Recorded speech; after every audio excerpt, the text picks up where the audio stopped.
안녕하세요. 저는 서울에 살고 있는 57세 여성입니다. 제게 아주 특별한 친구가 한 명 있어서 이렇게 사연글을 적어봅니다. 같은 동네에서 태어나서 어릴 때부터 같이 지내던 친구였는데요. 25년이 넘게 지났지만 그녀를 제 머릿속에서 지울 수 없는 이유는 친해서가 아닙니다. 지금 그녀의 얼굴을 떠올려도 이가 갈릴 정도로 앙숙지간이기 때문이죠. 그 친구 때문에 저뿐만 아니라 제 딸까지 모진 고생을 해야만 했습니다. 왜 그 친구가 저를 괴롭힌 이유는 어이없게도 제게 열등감을 느꼈기 때문입니다. 그녀가 가졌던 열등감은 시간이 지나면서 도가 지나쳐서 넘어서는 안 되는 선을 넘고 말았습니다. 그리고 생각지도 못한 처참한 결과를 불러왔죠. 저는 강원도의 산골 마을에서 가난한 농부의 딸로 태어났습니다. 제가 살았던 동네는 워낙 작아서 동네 사람들 모두 한 가족처럼 지냈습니다. 김장철이 되면 다 같이 모여서 김장을 했고, 누군가 세상을 떠나서 상을 당하면 모두들 자기 일처럼 돈을 내서 장례를 치르기도 했습니다. 아이들도 마찬가지였어요. 또래가 몇 명 되지 않아서 저희들은 친형제처럼 지냈습니다. 아무 집에나 가도 밥을 줬고 학교를 다니면서부터는 같이 숙제를 하다가 밤이 늦으면 스스럼 없이 친구의 집에서 자기도 했어요. 하지만 딱 한 집만이 그렇게 지내지 않았습니다. 순자와 저는 동갑이었는데 저처럼 평판이 좋지는 않았습니다. 그 집은 동네 사람들 사이에서 원성이 자자했거든요. 축협이 고위 간부였던 순자의 아버지는 알부자로 소문이 나 있었습니다. 원래 시골 마을에서는 농협이나 축협 간부가 군수 이상으로 대접받았지만 그렇다고 엄청난 돈을 받는 것도 아니었습니다. 하지만 순자 아버지는 아주 넓은 밭과 산을 가지고 있었습니다. 순자 아버지가 돈을 모은 비결은 바로 은밀하게 받은 뒷돈이었습니다. 대출이나 융자가 필요한 사람들에게 알신을 해주고 대출금의 일부분을 챙겨갔거든요. 그리고 윗선에도 상납을 하면서 입마금을 했습니다. 게다가 권력이 있는 사람한테는 비굴하게 손바닥을 비볐고 자기보다 아래인 약한 자에게는 거들먹거리는 위선적인 인간이었습니다. 순잔의 엄마는 동네 사람들을 대상으로 사채까지 돌리고 있었죠. 저희 동네뿐만 아니라 근처 이웃 동네에도 엄청나게 높은 이자를 받는다는 소문이 파다했을 정도입니다. 평상시에는 모두들 순자네를 손가락질했지만 정작 돈이 급할 때는 별 수 없이 순자 엄마를 찾아갔습니다. 저희 동네에는 신용 문제가 있는 사람이 꽤 있었거든요. 하지만 돈을 제때 갚지 못하면 큰 봉변을 당할 각오를 해야만 했습니다. 제가 큰 소동을 본 날에도 순자네 엄마가 난리를 피우고 있었습니다. 아니, 김씨, 돈을 빌려갈 때는 굽신거리더니 왜 돈을 안 갚는 거야? 화장실 갈 때하고 나올 때 다르다더니 이래도 되는 거야? 순자네도 알겠지만 올해 과수원 사과 농사를 완전 망쳐버렸어. 여유가 되면 갚을 테니까 조금만 기다려줘. 무슨 말 같지도 않은 소리를 하는 거야? 누군 땅 파서 장사하는 줄 알아? 다음 달까지 원금의 이자까지 못 갚으면 과수원 압류해버릴 테니 그렇게 알아. 이웃 마을에서 과수원을 하고 있는 집 아주머니가 암에 걸려서 수술을 받아야 하는데 돈이 모자라서 순자네 엄마한테 사채를 빌렸다고 하더라고요. 그런데 한 번으로 끝날 줄 알았던 수술이 두 번을 더 받아야 했고 항암 기간도 계속 연장되어서 돈이 계속 부족했다고 합니다. 그래서 순자 엄마에게 여러 차례 돈을 빌렸는데 1년 만에 이자가 눈덩이처럼 불어나서 감당하기 힘들어졌다고 해요. 과수원 아저씨는 그래도 이웃 동네에 사는데 설마 압류까지 할까라고 생각했는데 순자 엄마는 정말로 기한을 넘겨버리자 바로 과수원을 압류해버렸어요. 그래서 과수원 아저씨가 저희 동네까지 찾아와서 물건을 집어던지기 시작했죠. 순자네가 어떻게 나한테 이럴 수가 있어. 과수원을 빼앗아가면 나보고 죽으라는 소리야? 죽든 살든 그건 내 할 바가 아니고 나는 법대로 할 테니까 알아서 해. 아저씨가 화를 내다가 제발 살려달라고 빌었지만 순자 엄마는 결국 과수원을 빼앗아 버렸어요. 결국 아저씨는 모든 걸 잃고 거지꼴이 되어서 마을을 떠나야만 했죠. 그 정도로 돈에 관해서는 인정사정 봐주지 않는 악독한 사람이 순자네 엄마였어요. 순자네는 이런 식으로 돈을 갈퀴로 모아서 풍족했지만 동네에서는 놀부집으로 통할 정도로 동네 사람들에게 악평이 자자했어요. 순자는 그런 엄마의 더러운 성격을 그대로 물려받았는지 친구들에게 갑질을 해댔습니다. 어느 날은 고급 학용품으로 친구를 몸종처럼 부리려고 하더라고요. 야, 너희들 이리 와봐. 이 크레파스 보여? 엄청 좋아 보이지? 이거 미국에서 사온 거야. 내일부터 일주일 동안 내 가방 들어주는 사람은 이 크레파스 줄게. 순자는 친구들에게 자기가 가진 고급 학용품으로 친구들을 꼬셨습니다. 저희들은 순자를 피했지만 귀한 과자나 장난감의 유혹은 거부하기 힘들었어요. 몇몇 친구들은 순자가 주는 물건을 가지려고 몸종 노릇을 자청했는데 저는 순자가 아무리 좋은 물건으로 유혹해도 넘어가지 않았어요. 그래서인지 순자가 유독 저만 보면 몸종 제안을 하더라고요. 경미야, 내 가방 들어주면 1,000원 줄게. 오늘 가방은 하나도 안 무거워. 한번 들어봐. 야, 내가 그까지 돈 때문에 네 몸종 노릇까지 할 것 같니? 10,000원을 줘도 안 해. 집이 부자라고 사람 우습게 보지 마. 저는 코웃음을 치면서 순자의 요구를 거절해버렸더니 순자의 얼굴이 벌겋게 달아올랐어요. 그 길로 다른 친구들도 저를 따라 순자를 무시하기 시작했습니다. 안 그래도 인기 없는 순자가 왕따를 당한 데에는 이유가 다 있었습니다. 순자가 잘난 척하고 친구들을 무시하는 데다가 정말 못생겼거든요. 눈이 작고 못생겨서 단추구멍이라는 별명을 가지고 있었습니다. 거기에 더해서 들창코에 주걱턱까지 가지고 있어서 여자인 제가 봐도 정말이지 못생긴 애였어요. 하지만 저는 어릴 때부터 예쁘다는 소리를 수없이 들으면서 자랐습니다. 초등학교 고학년이 되자 이목구비가 더 뚜렷해졌고 미스코리아감이란 말까지 듣게 되었죠. 저희 엄마도 저만 보면 순자 이야기를 꺼내며 한숨을 내쉬었습니다. 아휴, 네가 순자네처럼 돈 있는 부모만 만났어도 미스코리아는 그냥 되는 건데 돈이 웬수지. TV에 나온 아역 배우보다 우리 딸이 더 예쁘더라. 저희 엄마만 제 외모 칭찬을 하는 것이 아니었습니다. 주위에서 예쁜 딸을 둬서 좋겠다는 말을 들을 때마다 엄마가 엄청 좋아하셨거든요. 한편으로는 제 미모를 그냥 썩혀야 하는 걸 안타까워하셨어요. 남학생들 사이에서 제 인기는 하늘을 찔렀고 반면에 순자는 남학생들 사이에서는 비웃음거리가 되어가고 있었습니다. 야, 단추구멍 지나간다. 단추구멍이 오늘도 1,000원 줄 테니까 뭐 사오라고 했다며? 사람이 어떻게 저 모양으로 생길 수가 있냐? 인성이라도 좋던가. 이거 못생긴 정도가 아니라 괴물이야, 괴물. 남자애들은 순자가 드는 앞에서 대놓고 헐뜯기 시작했어요. 순자는 그때마다 남자들에게 인기가 많아지고 있는 제게 심한 외모 컴플렉스를 느끼고 있었더라고요. 순자의 외모 콤플렉스는 중학생이 된 다음에 더 심해졌어요. 학교 축제날이 다가오자 사회자로 제가 뽑히니까 순자가 또 저를 불러세웠죠. 방과 후에 저를 분식집으로 데리고 가서는 맛있는 음식을 사주면서 이렇게 말하였습니다. 경미야, 오늘은 내가 쏠게. 먹고 싶은 거 마음대로 먹어. 네가 웬일이야? 나한테 부탁할 거리라도 있어? 사실 이번에 축제 사회자 말이야. 나한테 넘겨주면 안 될까? 순자는 전교생 앞에서 축제 행사를 진행하는 사회를 보고 싶다고 하더라고요. 그래서 사회자로 뽑힌 제게 선생님께 가서 순자를 추천해달라고 말하는 것이었습니다. 뭐? 내가 왜 널 추천해야 하는데? 내가 안 하겠다고 하면 그 자리가 너한테 간다는 보장이라도 있어? 추천한다고 해도 선생님이 안 된다고 할 수도 있어. 응, 있어. 아버지가 이미 교장 선생님께 말해놨다고 했거든. 역시 순자는 믿는 구석이 있어서 저한테 말해달라는 것이었습니다. 그래야 편법을 쓴 티도 안 나고 애들한테 인기를 얻을 테니까요. 저는 그 꼴이 보기 싫어서 단호하게 거절하였습니다.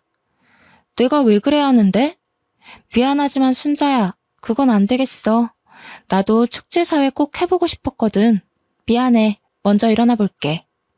제가 먼저 자리에서 일어나니까 순자가 저를 노려보며 소리를 지르더라고요.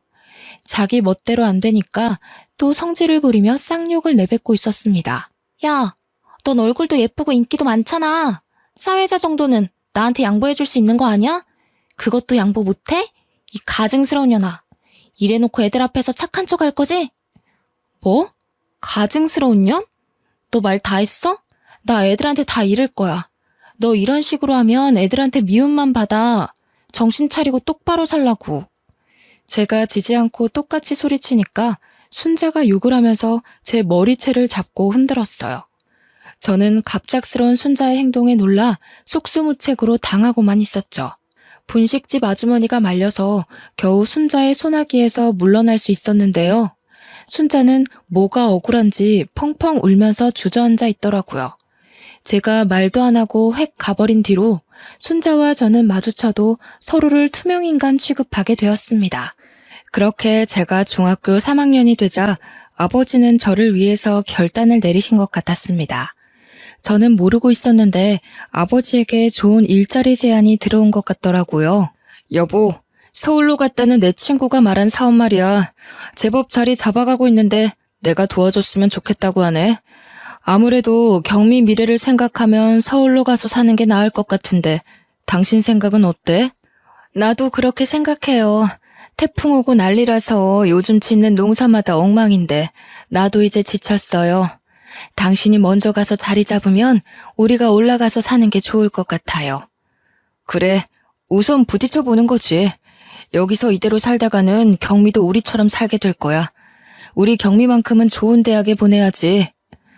아버지께서 진짜로 서울로 가셔서 친구가 하고 있다는 주말 농장 사업에 뛰어들었어요.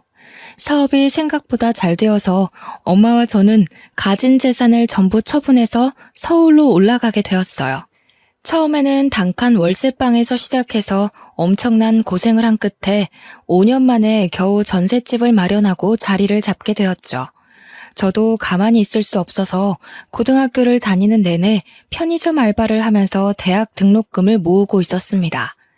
편의점 손님 중에 자주 오던 단골 손님이 한 분 계셨는데 저를 유심히 쳐다보는 게 느껴지더라고요. 어느 날은 저에게 삐까뻔쩍한 명함을 주시길래 깜짝 놀랐습니다. 내가 전부터 지켜봤는데 키도 크고 늘씬해서 딱 우리 교복 모델하면 좋을 것 같더라고. 혹시 간단하게 사진 몇 장만 찍어볼 생각 없어? 뜻밖의 제안이라 뭐라고 대답을 못하고 있었는데 사장님께서 생각해보고 연락을 하라고 하시더군요. 혹시 사기는 아닐까 하는 생각이 들어서 무시하려고 했지만 그놈의 돈이 문제였습니다. 급식비를 못 낼 것 같은 상황이 찾아오자 사장님의 스튜디오를 찾아가게 되었죠. 그래서 교복 모델로 데뷔를 하게 되었는데 나중에는 방송 광고도 찍게 되었고 돈도 제법 벌게 되었습니다. 사장님도 저를 좋게 보고 저한테 이것저것 많이 제안을 해주셨죠. 경미야, 전문적으로 배우해볼 생각 없어? 내가 아는 방송 PD들이 있는데 원하면 소개시켜줄게. 아니에요. 전 연기하는 데는 소질 없어요. 그리고 배우들은 저보다 훨씬 예쁘잖아요. 아니야. 이번에 데뷔한 배우 보니까 너보다 못생겼더라. 네가 더 예쁘고 끼도 많으니까 단역부터 시작해봐. 사장님은 배우를 해볼 생각이 없냐고 끈질기게 물어봤지만 저는 거절했어요. 잡지나 광고 모델을 하는 것과는 배우는 근본적으로 다른 일인 것 같아서 부담이 됐거든요. 남다른 외모 덕분에 대학 등록금을 어렵지 않게 마련한 저는 부모님의 도움을 받지 않고 원하던 대학에 들어가게 되었습니다. 그런데 대학에 들어간 뒤에 순자를 우연히 만나게 되었는데요. 어머, 경미야. 이게 얼마만이야? 너무 반가워. 오랜만이다. 잘 지냈어? 다시 만나니 반갑네. 사실 순자를 다시 만난 게 그다지 좋지 않아서 얼굴에 티가 났을 거예요. 제가 배우를 거절한 이유도 표정 관리를 못해서였거든요. 그런데 순자는 저만 쫓아다니면서 친한 척을 했습니다.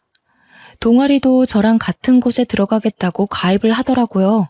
그리고 1년 뒤에 순자와 같이 소개팅을 나가게 되면서 잊을 수 없는 사건이 생기게 되었어요. 동아리 선배가 주선을 해서 나가게 된 3대3 소개팅이었는데요. 원래 순자는 빼고 하려고 했는데 순자가 제가 나가는 걸 어떻게 알았는지 소개팅 주선자인 선배에게 자기도 끼워달라고 애원한 것 같았습니다. 입장이 난처해진 선배가 순자도 끼워주라고 하길래 알겠다고 했죠. 근데 그게 문제였어요. 차라리 4대3은 좀 그렇다고 거절할 걸 그랬나 봐요. 순자와 짝이 된 남학생이 갑자기 자리에서 일어나더니 그냥 가겠다고 한 겁니다. 다른 학생들이 왜 그러냐고 붙잡으니까 남학생이 순자를 쳐다보며 폭언을 내뱉었습니다. 선배가 말하던 거랑 다르잖아. 다른 여자애들은 다 예쁜데 난 이게 뭐야? 난 저런 애랑은 절대 파트너 못해. 원래 오려고 한 애 아니었는데 왜 껴서는? 그 남학생을 마음에 들어했던 순자는 놀라서 얼굴이 굳어버렸더라고요. 저희들은 어떻게든 남학생을 다시 앉혀보려고 했지만 소용이 없었어요. 남학생이 떠나버리자 소개팅 자리는 순식간에 찬바람이 불었고 다른 남학생들도 자리를 파토내자고 했어요. 순자는 남학생이 다 떠나고 나서야 서럽다며 눈물을 흘리고 말았습니다. 그래도 제가 고향 친구로 알려져 있으니 제가 나서서 순자를 위로해 주었죠. 하지만 다른 친구들은 순자 때문에 소개팅을 망쳤다고 뒷담을 해댔습니다. 순자를 보내자고 무언의 압박을 주고 순자가 집으로 가버리니까 그제야 애들이 순자에 대해 이리저리 평가를 해대기 시작했습니다. 아, 드디어 갔네. 쟤는 왜 저렇게 눈치가 없어? 얼굴이 못생기면 눈치라도 빠르던가. 이름도 촌스럽고 말투도 되게 건방지고. 아, 재수없더라. 맞아. 우리말 싹 다 무시하고 남자애들한테 친한 척 팔짱 끼고 끼 부리는 거 봤어? 앞으로 쟤하고는 어울리지 말자. 우리까지 이상하다는 소리 듣겠어. 에이, 그 정도는 아니다. 순자가 원래 그런 애는 아니야. 안 친해서 그런 거지. 니네들이 오해하는 거라니까. 저도 순자를 좋아하지 않았지만 대놓고 이리 뒷담을 하는 것 아니었죠.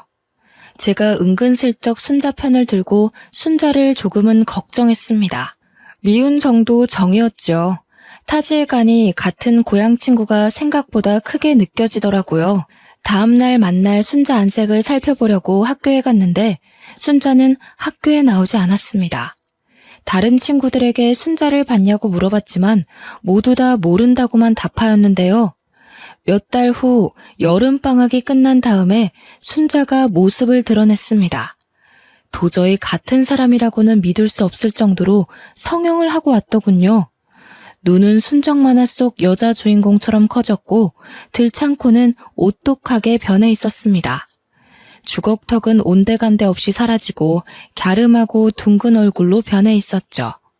여자애들끼리 돈을 얼마나 쏟아부은 거냐고 수군거릴 정도였으니 순자가 등장하자마자 남자들의 시선을 사로잡은 건 당연한 일이었습니다. 그런데 순자는 제게 가지고 있던 열등감을 풀기 위해서 어이없는 짓을 저질렀습니다. 저는 순자가 사라진 사이에 같은 과 선배랑 연애를 하고 있었거든요. 그런데 순자가 저랑 사귀고 있는 선배에게 접근한 것이었습니다. 저는 선배가 순자를 가까이 하는 게 걱정됐지만 선배는 순자를 그냥 친한 후배라고 말하며 제 걱정을 덜어주었어요. 전 선배를 믿고 순자와 친하게 지내게 두었죠. 그런데 어느 날 친하게 지내는 동기가 와서는 저에게 충격적인 말을 건네주더라고요. 경미야, 너 아직 정우 선배랑 사귀고 있는 거 맞지? 순자 말이야. 교양 수업 들을 때 보니까 매일 정우 선배랑 딱 붙어서 앉아있더라? 아무래도 수상해. 둘이 뭐 있는 거 아니야? 에이, 설마. 너무 그러지 마. 친한 사이라서 그래 보일 거야. 선배가 아무 사이 아니라고 했으니까 그냥 나는 선배 믿어.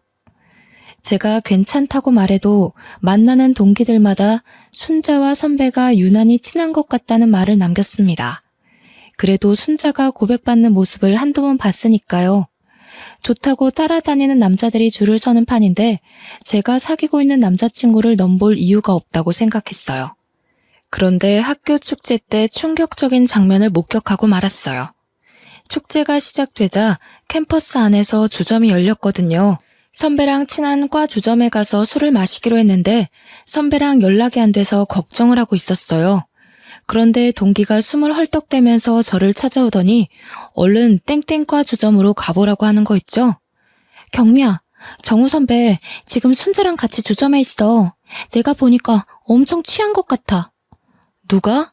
선배가? 선배가 순자랑 있다고? 지금 이럴 때가 아니야. 분위기 이상하니까 얼른 가보라고. 저는 동기 등살에 못 이겨 선배가 있다는 주점으로 달려갔습니다. 그런데 선배가 술에 취해 순자를 끌어안고 키스를 하고 있더라고요. 그걸 지켜보던 사람들은 환호성을 지르고 있어서 머릿속이 새하얘지고 말았습니다. 여러분 모두 박수와 환호성, 이벤트 당첨입니다.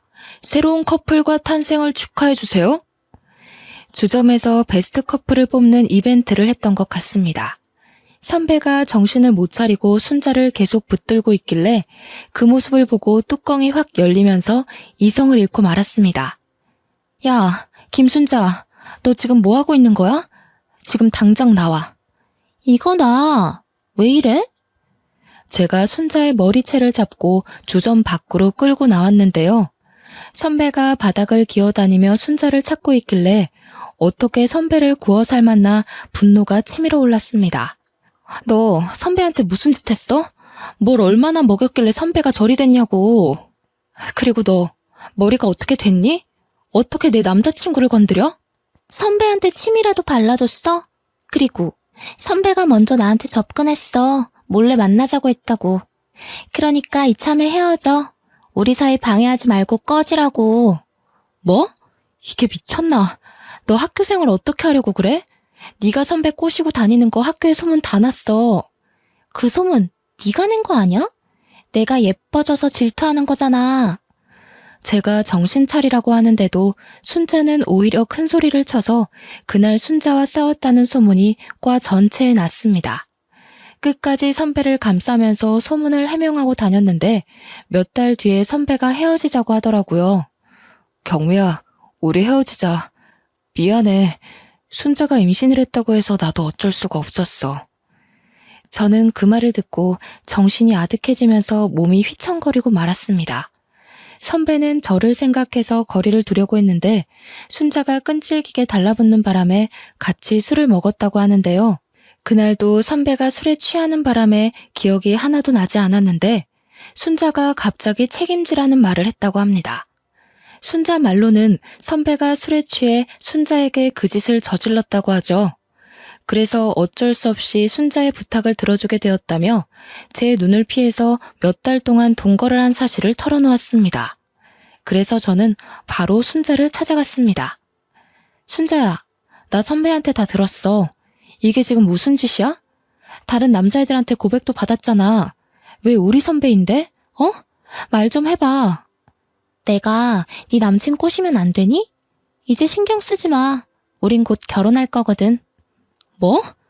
이년이 진짜 미쳐도 더럽게 미쳤나. 내가 너 결혼하게 그냥 둘 줄 알아? 순자가 뻔뻔하게 나오자 저도 모르게 화가 나서 순자의 머리채를 잡고 흔들다가 밀쳐버렸습니다.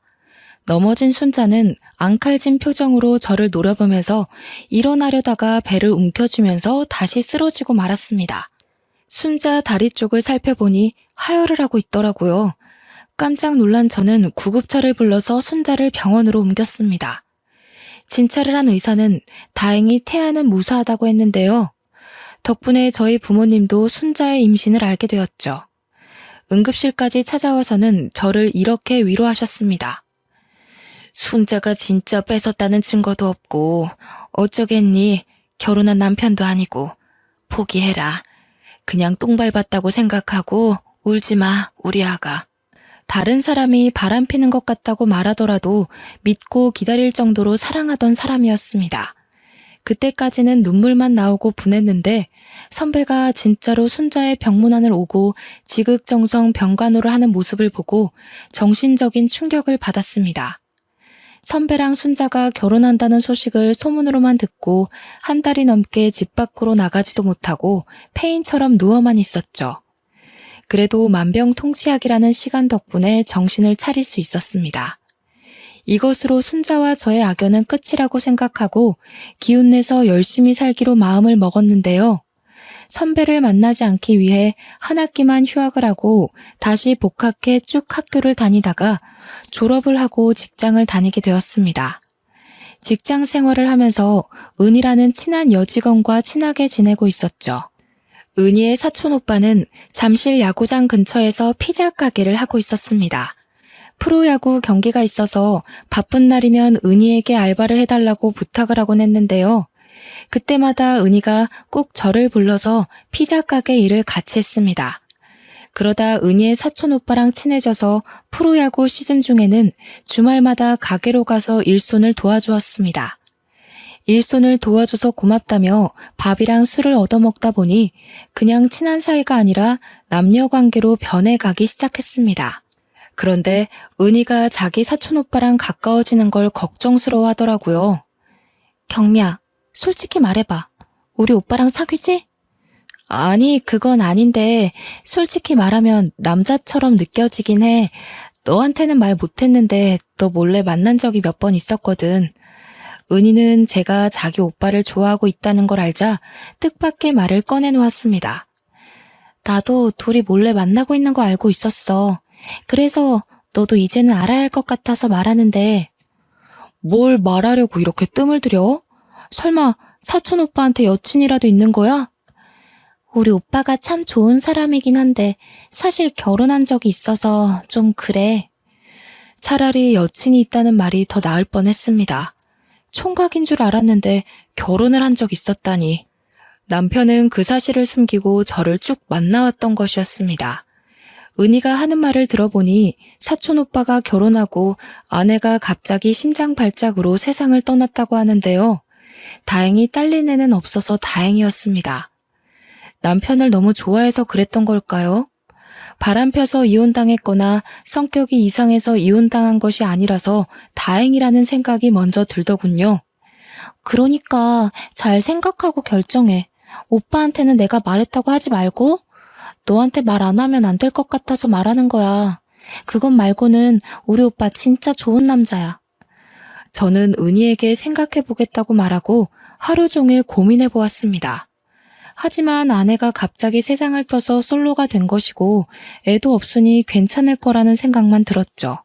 그래서 남편에게 연락해보니 남편이 은희에게 모든 걸 전해들은 모양이었습니다. 저한테 미리 말 못해서 미안하다고 하더군요. 은희한테 들었지? 내가 직접 말해야 하는데 계속 미뤄서 미안해.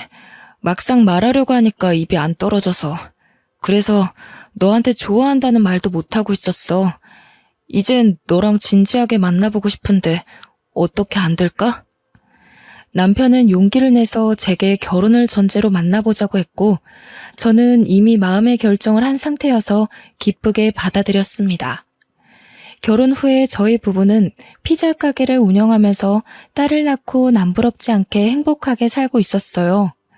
가게를 하면서 바쁘게 사는 사이에 딸이 고등학생이 되었고 그때부터 제게 고민이 하나 생겼죠.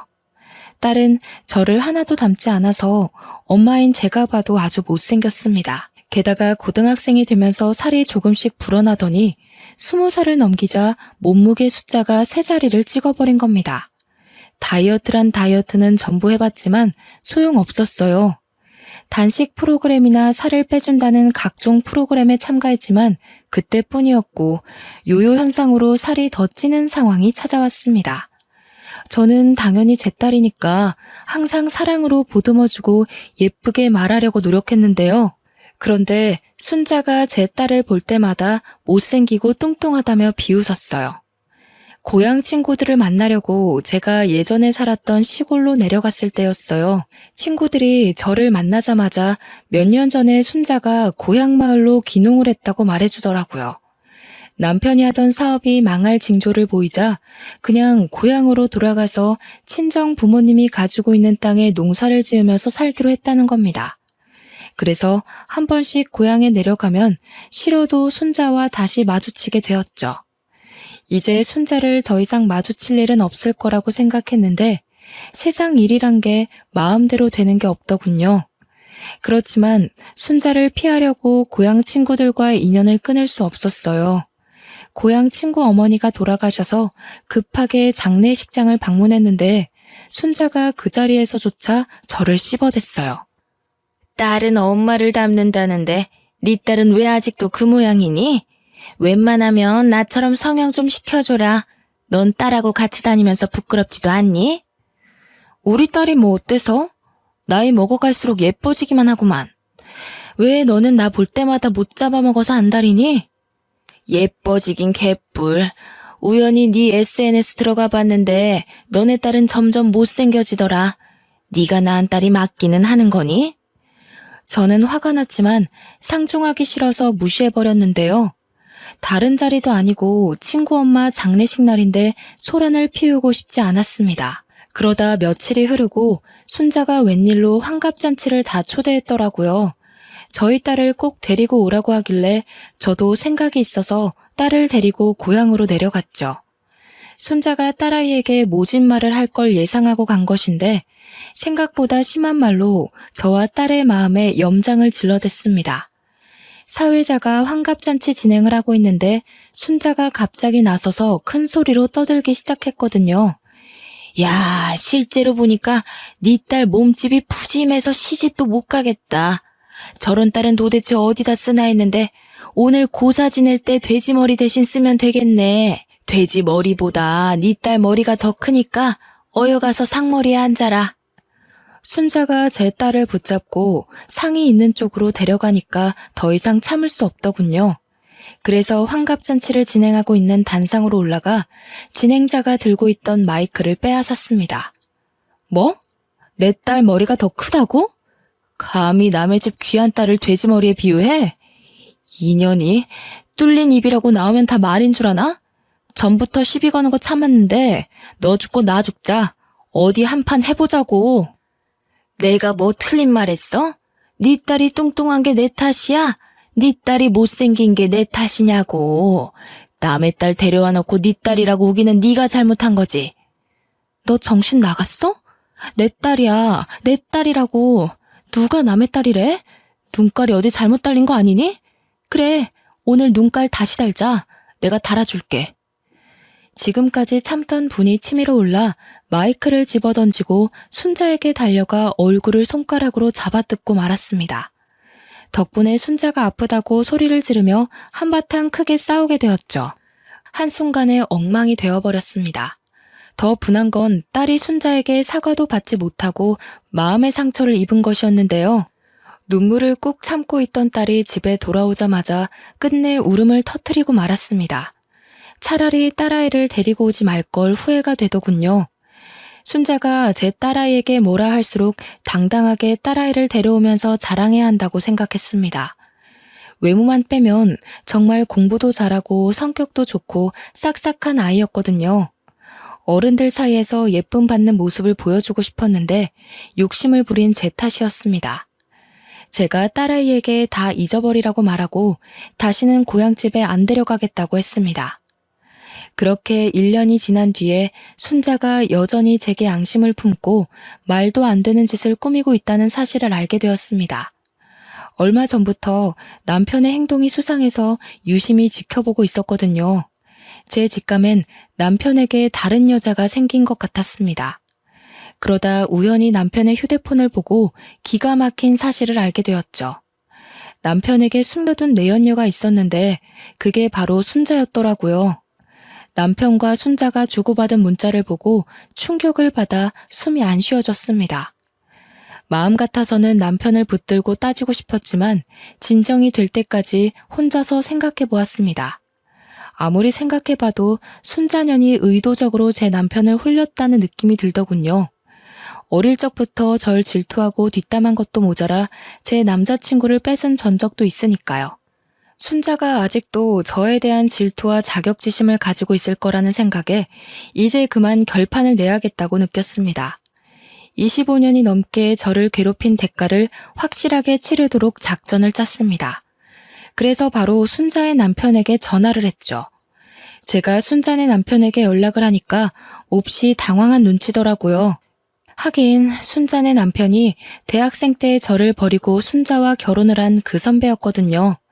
갑자기 전화를 걸어 놀랐는지 선배가 기어들어가는 목소리로 제 안부를 물었습니다. 경미야, 네가 어쩐 일이야? 진짜 오랜만이다. 잘 지냈어? 나는 잘 못 지냈지. 어떻게 잘 지낼 수 있겠어. 오빠는 잘 지내고 있지? 그냥 그렇지 뭐. 너는 왜 잘 못 지내는데? 무슨 일 있는 거야? 전화로 이야기할 건 아니고 우리 만나서 이야기하자. 제가 선배네 집 근처로 가겠다고 하니까 불편해하면서 어쩔 수 없이 승낙하는 눈치였습니다. 그 길로 고향으로 내려가 10분 정도 떨어진 시내에서 선배를 만났습니다. 저희들은 카페로 가서 한참 동안 말없이 앉아만 있었죠. 고향에 내려가면 한 번씩 마주치기는 했지만 서로 피했기에 마주 앉아서 대화를 하는 건 25년 만에 처음이었습니다. 어쩐 일로 연락했어? 심각한 일이야? 설마 그날 일 때문에 부른 건 아니지? 결국 선배가 침묵을 이기지 못하고 먼저 말을 꺼냈습니다. 그래서 저는 남편과 순자가 주고받은 문자를 보여주었죠. 문자 내역들을 본 선배의 눈이 커졌고 곧바로 얼굴이 굳어졌습니다. 다 읽었어? 순자가 선배 버리고 내 남편 만나고 있더라? 내 생각엔 순자는 선배 좋아해서 결혼한 거 아닌 것 같아. 선배는 순자한테 속아서 결혼한 거라고.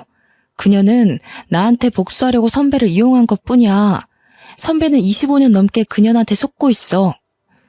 그게 다 무슨 말이야? 나 너무 혼란스럽다. 우리 와이프가 네 남편이랑 불륜 관계라고? 그리고 경미 너한테 복수하려고 나랑 결혼한 거고? 제가 다 맞다고 하니까 선배가 분을 참으려고 입술을 깨물었습니다. 한참 동안 고개를 숙이고 아무 말도 못하고 있길래 진실을 말해줬으니 올바른 선택을 하라고 말해주었는데요. 제가 어떤 의도로 그런 말을 했는지 알아들었나 봅니다. 며칠 뒤에 고향 친구에게서 전화가 한 통 왔거든요. 경미야, 순자가 바람 피웠다가 남편한테 묵사발이 되도록 얻어 터졌대. 내가 집에 가서 순자 얼굴 보니까 진짜로 온몸이 피멍이 되어 있던데? 친구가 순자에게 무슨 일이 있었는지 자세하게 말해주었는데 제가 짐작했던 것과는 많이 다르지 않았습니다. 의도했던 대로 선배가 제 목까지 때려줬더라고요. 게다가 작은 동네라 부부싸움을 할 때 들렸던 육성도 사실인지 몰라도 자극적으로 퍼져갔습니다. 이런 쳐 죽이려나. 감히 나를 속이고 다른 남자랑 바람을 펴? 그것도 경미랑. 너 경미가 어떤 애인지 알고 있잖아. 나랑 만났던 애 남편을 만나? 너 경미가 아니라 나한테 복수하려고 이러는 거지? 나한테 악감정 있어? 말해봐. 도대체 무슨 목적으로 나한테 접근한 거냐고. 왜 아무 말도 못하는데? 어떻게 지금까지 나를 속일 수가 있었냐고, 이 나쁜 년아. 순자는 겁에 질려 아무 말도 못한 것 같다고 하던데요.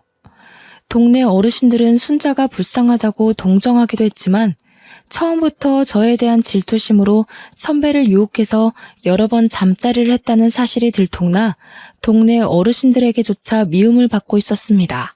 게다가 선배와 잠자리를 할 때 피임을 소홀히 하며 일부러 임신까지 했고 그걸 빌미로 결혼을 요구했다고 하더라고요.